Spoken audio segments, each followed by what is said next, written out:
Hello everyone, welcome back to Pragyan IAS. Indian polity की 6 video करने वाले हैं आज हम।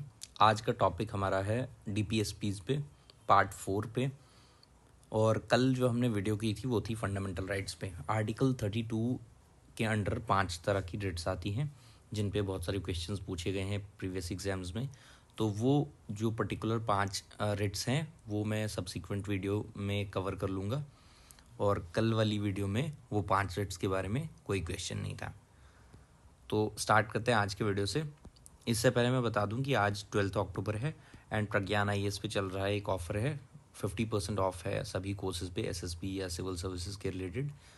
आज लास्ट डे है, जिसको भी ऑफ़र अवेल करना है प्रज्ञान आईएएस की ऐप पे जाके एनरोल करें और ये ऑफ़र अवेल करें।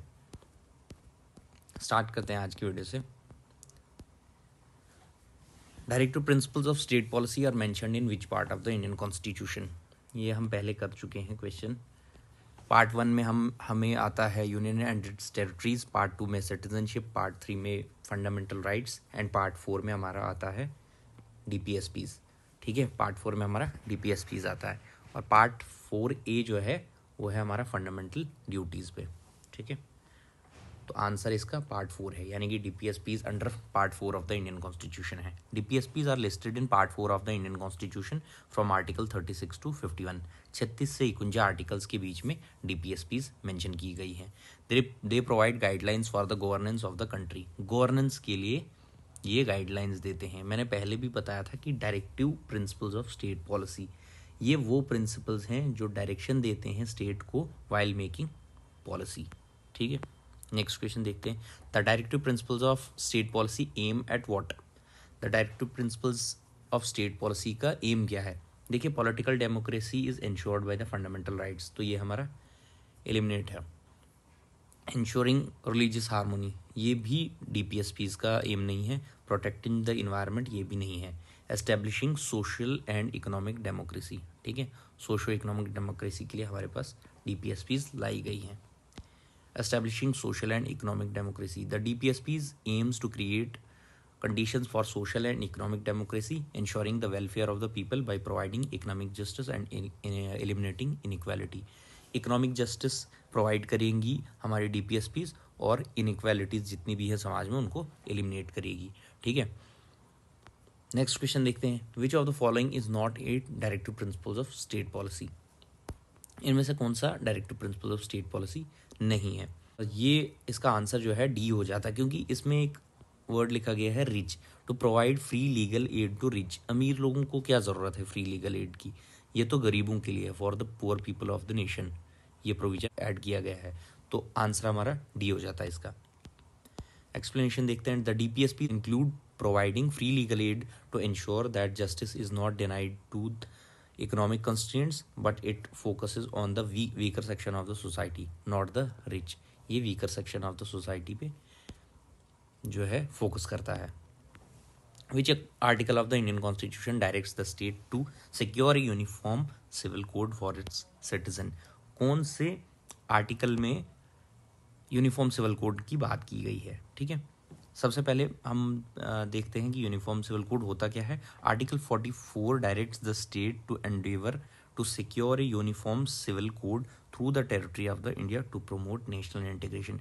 यूनिफॉर्म सिविल कोड यानी कि वर्ड से ही पता लग रहा है, यूनिफॉर्म सिविल कोड जितने भी पर्सनल लॉज वगैरह हैं किसी भी रिलीजन की, उनको इनऑपरेटिव कर दिया जाएगा और कॉमन सेट ऑफ रूल्स जो है उसको लाया जाएगा, वो सभी जो सिटीजन्स हैं इंडिया के उन पे लागू कर दिया जाएगा। ठीक है, बट ये अभी तक ऐसा कुछ हुआ नहीं है। बहुत सारे प्रपोजल्स इस पे आए हैं but it has not been implemented yet. तो आर्टिकल 44 जो है हमारा यूनिफॉर्म सिविल कोड के लिए प्रोविजन देता है। नेक्स्ट क्वेश्चन देखते हैं। The directive principles of state policy are borrowed from the constitution of which country? परसों वाली video sources of the Indian constitution वाली वीडियो में हमने ये किया है, आयरलैंड से हमने बोरो किया है डीपीएसपीज का कॉन्सेप्ट। ठीक है, the concept of DPSPs was borrowed from the Irish constitution which in turn was influenced by the direct principles of the Spanish constitution. यानी कि स्पेन से आयरलैंड में आया, ठीक है, और हमने आयरलैंड वालों से लाया, ऐसे चला है।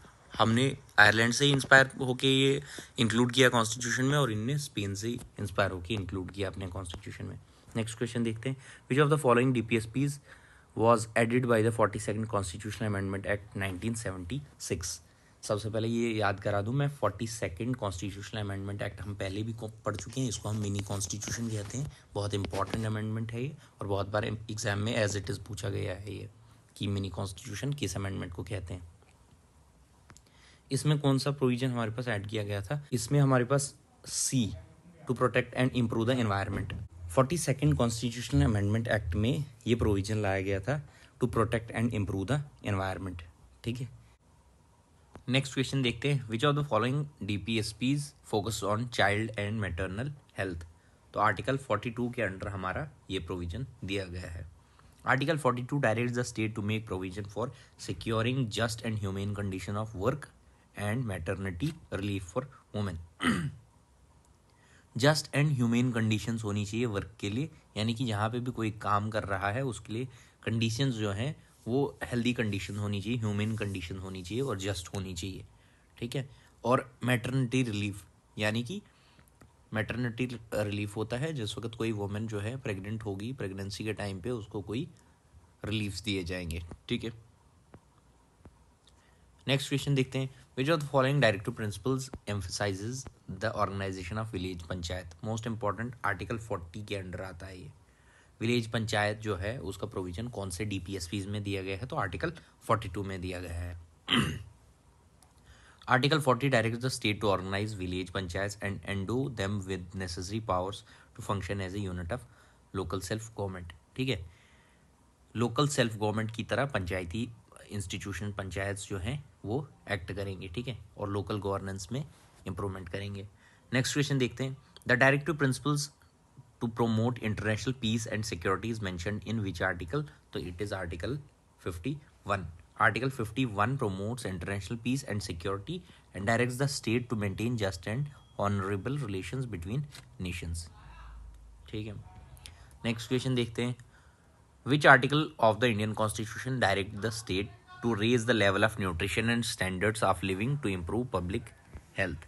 ठीक है, तो वो किस DPSP में हमारे पास न्यूट्रिशन लेवल को रेज करने की बात की गई है और पब्लिक हेल्थ को इम्प्रूव करने की बात की गई? तो ये हमारा आर्टिकल 47, आंसर C है। Article 47 direct the state to raise the level of nutrition, the standard of living of its people and improve public health as part of its duty towards social welfare. ठीक है, तो social welfare का ये एक part होगा कि state अपनी जनता की जो है उसका न्यूट्रिशन लेवल रेज कर सके और हेल्थ जो है इम्प्रूव करें। Next question, which of the following is the directive principle aimed at the economic wellbeing of weaker section of the society. तो weaker section of the society के wellbeing के लिए कौन सा डायरेक्टिव प्रिंसिपल है? तो वो है हमारा article 46। Article 46 direct the state to promote the education and economic interest of scheduled caste, scheduled tribes and other weaker section of the society. Usually SC STs and other weaker sections को हम vulnerable मानते हैं, इसलिए इनके लिए कुछ special provision add किए गए हैं DPSPs में। नेक्स्ट क्वेश्चन देखते हैं, the directive principle that states the promotion of cottage industry is mentioned in which article. तो आर्टिकल 43 में हमारे पास कॉटेज इंडस्ट्रीज का मेंशन किया गया है। Article 43 directs the state to promote cottage industries on an individual और cooperative basis in rural areas to improve employment in rural economy. ठीक है, तो ये प्रोविजन इसलिए ऐड किया गया है ताकि जो रूरल इकोनॉमी है उसको एक पुश मिल सके, यानी कि economic prosperity of rural areas improve करी जाए। और कॉटेज इंडस्ट्री होता क्या है? ये एक स्मॉल बिजनेस होता है जिसमें लोग जो हैं उनके घरों से ही काम करते हैं या खुद के ही इक्विपमेंट से काम करते हैं और किसी तरह का कोई बिजनेस जो है वो कैरी ऑन करते हैं, तो उसको हम कॉटेज इंडस्ट्री बोलते हैं। तो ये रूरल इकोनॉमी की प्रॉस्पेरिटी के लिए प्रोविजन ऐड किया गया है DPSPs में। नेक्स्ट क्वेश्चन देखते हैं, the provision for early childhood care and education for children below the age of 6 years is mentioned in which article. तो अर्ली चाइल्डहुड केयर और एजुकेशन उन बच्चों के लिए जो कि 6 साल से कम के लिए हैं, 6 साल से कम है, उनके लिए कौन सा प्रोविजन ऐड किया गया है DPSPs में? देखिए, 86 कॉन्स्टिट्यूशनल अमेंडमेंट एक्ट में आर्टिकल 21A को राइट टू एजुकेशन एक फंडामेंटल राइट बना दिया गया, जिसमें 6 से 14 साल के बच्चे जो थे उनको फ्री और कंपलसरी एजुकेशन दी गई, ठीक है। बट उनसे 6 साल से कम के उम्र के जो बच्चे हैं उनके लिए भी कोई प्रोविज़न होना चाहिए, तो ये प्रोविज़न हमारी DPSPs में है। तो ये जो प्रोविज़न है, particular provision early childhood care and education for children below the age of 6 years, इस प्रोविज़न के थ्रू ही हमारे पास आंगनवाड़ीज़ का कॉन्सेप्ट आया है। जो हमारी आंगनवाड़ीज़ होती हैं गाँव वगैरह में, वो आंगनवाड़ीज़ जो है इसी प्रोविज़न के थ्रू खोली गई है, ठीक है। इन ICDS एक स्कीम लॉन्च की गई थी इस प्रोविज़न के थ्रू, जिसका फुल फॉर्म जो है इंटीग्रेटेड चाइल्ड डेवलपमेंट स्कीम है। उस स्कीम के थ्रू आंगनवाड़ीज़ खोली गई है और इन आंगनवाड़ीज़ के थ्रू जो है early childhood care and education ensure की जाती है, ठीक। Article 45 originally provides for free and compulsory education for children up to the age of 14।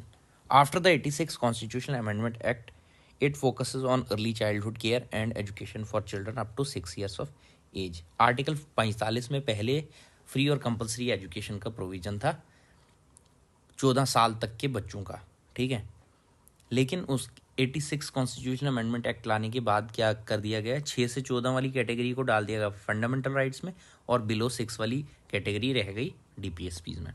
Next question देखते हैं, which of the following article directs the state to prohibit the slaughter of cows and calf, यानी कि इसका prohibition आप prohibit करेंगे slaughter of the cows and calves, ठीक है। तो आर्टिकल 48 में यह प्रोविजन दिया गया है। Article 48 direct the state to prohibit the slaughter of cows, calves and other milch and draught cattle and to promote agriculture and animal husbandry, ठीक। Next question देखते हैं, which directive principles aim to separate the judiciary from the executive in the public service of the state.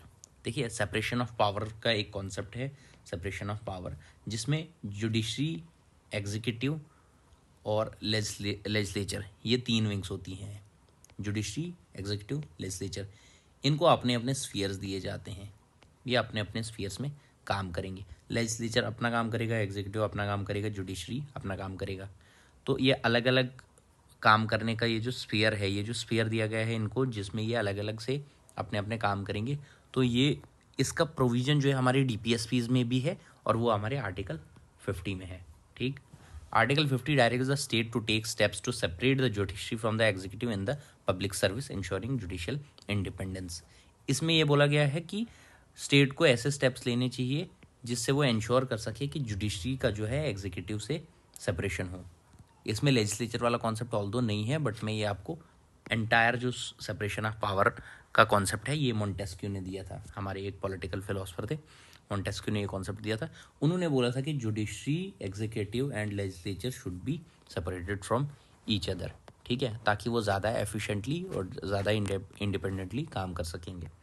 तो आज का जो MCQ वाला portion है वो हमारा यहाँ पे कंप्लीट हो जाता है। इसके बाद हम ब्रीफ ओवरव्यू देखते हैं जो हमारे कॉन्स्टिट्यूशन ऑफ इंडिया में DPSPs की लिस्ट है, वो सब लिस्ट सारी जो जितने भी आर्टिकल्स हैं 36 से 51 तक, वो हम यहाँ एक जगह देखते हैं, ताकि अगर आपको रिवाइज करना हो तो आप अगर सिंपली इस पेज को भी रेफ़र करेंगे, अगर आप ये सारे आर्टिकल्स 1 बाय 1 सही से पढ़ लेते हैं तो आप इस पोजीशन में होंगे कि DPSP से आने वाला कोई भी क्वेश्चन आप इजीली टैकल कर सकेंगे।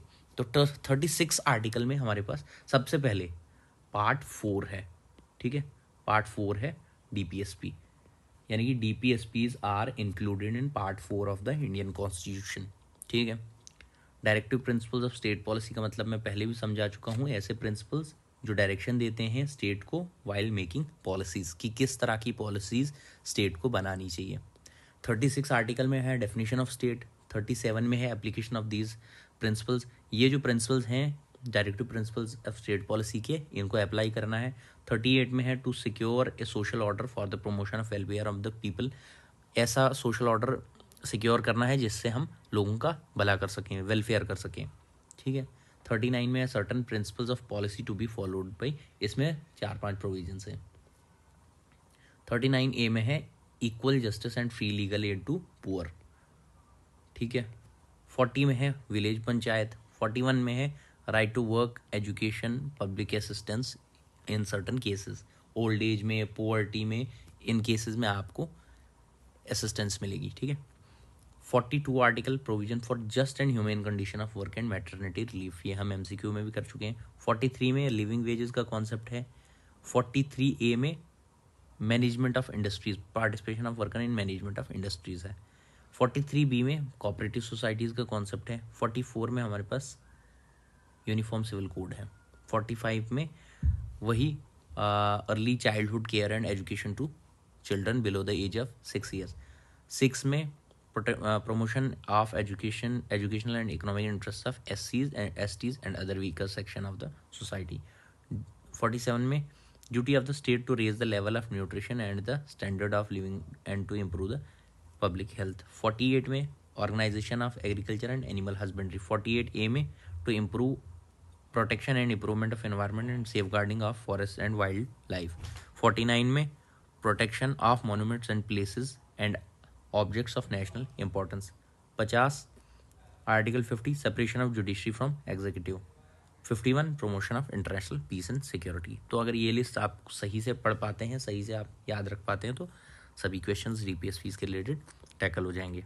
आज की वीडियो हम यहीं पे एंड करते हैं। Thank you so much for watching the video.